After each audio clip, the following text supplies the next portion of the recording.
নমস্কাৰ স্বাগতম জনাইছো অন্য এটা নতুন ভিডিঅ'লৈ এতিয়াৰে পৰা ড্ৰাইভিং লাইসেন্স আৰু ভেহিকল ফিটনেস টেষ্টিংৰ কাৰণে যাব নালাগে দ্বিতীয় অফিচ কাৰণ অতি শীঘ্ৰে বন্ধ হ'ব অসমৰ সকলো দ্বিতীয় অফিচ এটা বিশেষ আপডেট লৈ আপোনালোকৰ ওচৰলৈ আহিছো হয়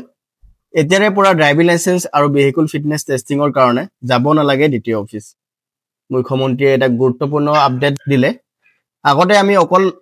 লাৰ্নাৰ লাইসেন্সে অনলাইন আবেদন কৰি উলিয়াব পাৰিছিলো এতিয়াৰে পৰা আপোনালোকে পাৰিব ড্ৰাইভিং লাইসেন্সও অনলাইনতে আবেদন কৰি উলিয়াব ইতিমধ্যে আপোনালোকলৈ এটা বিশেষ গুৰুত্বপূৰ্ণ এটা আপডেট লৈ আহিছো অসমৰ মুখ্যমন্ত্ৰীয়ে 9 অক্টোবৰ তাৰিখে ঘোষণা কৰিছে যে দ্বিতীয় অফিচবোৰ বন্ধ কৰি দিয়া হ'ব তাৰ পৰিৱৰ্তে অটোমেটেড চেণ্টাৰ খোলা হ'ব বুলি জানিবলৈ দিয়া হৈছে আপোনালোকক এটা আৰ্টিকল মই দেখাই আছো ইয়াতে আপোনালোকে দেখা পাইছে Assam gov close DTOs replace services with automated centre ahead of polls ইয়াতে chief minister says MOP aims to enhance road safety digitize vehicle services and makes transport citizen friendly ইয়াতে আপোনালোকে দেখা পাইছে আৰু গুৱাহাটী আসাম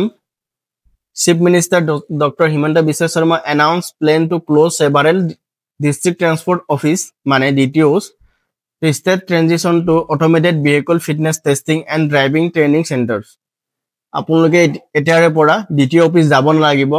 অনলাইনতে কৰিব পাৰিব আৰু অটোমেটেড ভেহিকল টেষ্টিং চেণ্টাৰ আৰু ড্ৰাইভিং ট্ৰেইনিং চেণ্টাৰ খোলা হ'ব ডিব্ৰুগড়ত মুখ্যমন্ত্ৰী ডাঙৰীয়াই ইনোগ্ৰেট কৰিলে ইতিমধ্যে 9 অক্টোবৰ তাৰিখে The decision made at the inauguration of the Dibrugarh Automated Testing Center on Thursday is part of a broader effort to digitize transport services, improve road safety and make the system more citizen friendly. আপোনালোকে দেখা পাইছে আৰু এই আৰ্টিকলটো আপোনালোকে পঢ়ি চাব পাৰে এটোই আসলে বিশেষ আপডেট আৰু যেতিয়া অনলাইন কৰিব পৰা অৱস্থা হ'ব ড্ৰাইভিং লাইসেন্স লাৰ্নাৰটো অলৰেডি কৰিব পাৰিয়ে আৰু ড্ৰাইভিং লাইসেন্স অনলাইন যেতিয়া কৰিব পাৰিব আপোনালোকৰ বাবে মই পোন প্ৰথমে ভিডিঅ' আনিম গতিকে আপোনালোকে চেনেলটো সাবস্ক্ৰাইব কৰি ৰাখিব কাৰণ এই ড্ৰাইভিং লাইসেন্সটো যদি অনলাইনতে কৰিব পৰা যায় তেতিয়া হলে আপোনালোকে কোনো দ্বিতীয় অফিচ যাবলগীয়া দৰকাৰ নাই ড্ৰাইভিং স্কিল টেষ্ট দিবলগীয়া দৰকাৰ নাই আপোনালোকে অনলাইনতে প্ৰাপ্তি কৰিব পাৰিব ড্ৰাইভিং লাইসেন্স